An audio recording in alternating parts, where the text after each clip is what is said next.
Jingujor nakaslem jong unongsan Hima. Sekawai ba gikwa yo ke pensyai pi menai pi ong ba kani ke jigsam Pisa kamlong be an kat kum kani ka an ke bengidan menta wala kalong immoral wala kani ka lenti ke bomdei ke ban bribe lane ban thiet i ki pat ba te ka lenti ke badan ke but kani satang man file FIR hangahi nga kwa banai ka suggestion ngadon lai south league suggestion ka baningkong kalong ba ka sarkar India kala dei ban wanra ka an ka ba hendriu subnai shwa ka election lada kala bandai ka general election lade ka assembly election hendriu banai shwa kala dei bandon be ka president rule dei bandon be ka president rule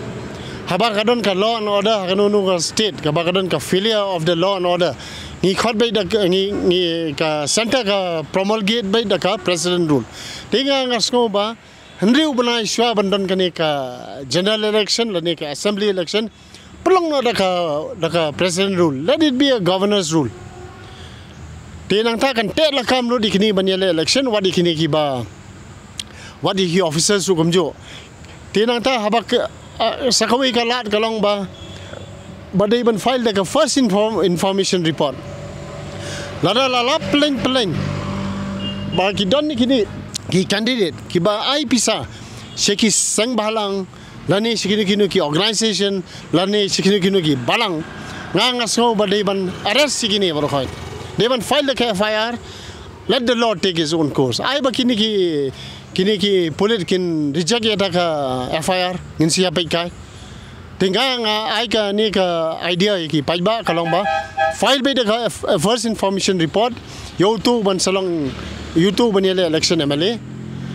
lau they sitting ne bam they sitting ru file be the FIR badi to ki bari ki ba yo ni ki jimin toy ru pila ban te la kam ru ha ni ka FIR there must be a police case but mentally ni la bah ki dak kishin ki banga ngala budin ba ki don ki MLA ki sitting MLA ki la thap de ki habo ki account jong ki beneficiaries ki voters jong ka constituency jong ki don ba thap 4000 don ba thap khasan ar 4000 te kra suk ba ban te la kam komi kito daong kumno ba ka ain jong ka sarkar India kani ka election act kani ka representation of people's act 1951 kam ndai kidon pat ki ain bala ban te la kam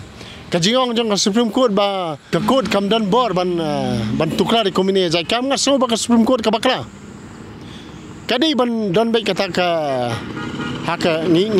haka civil society haba ka rule of law must prevail kad badang don hi ain ki kanun ni dai hi ban te la kam gim dai ban sha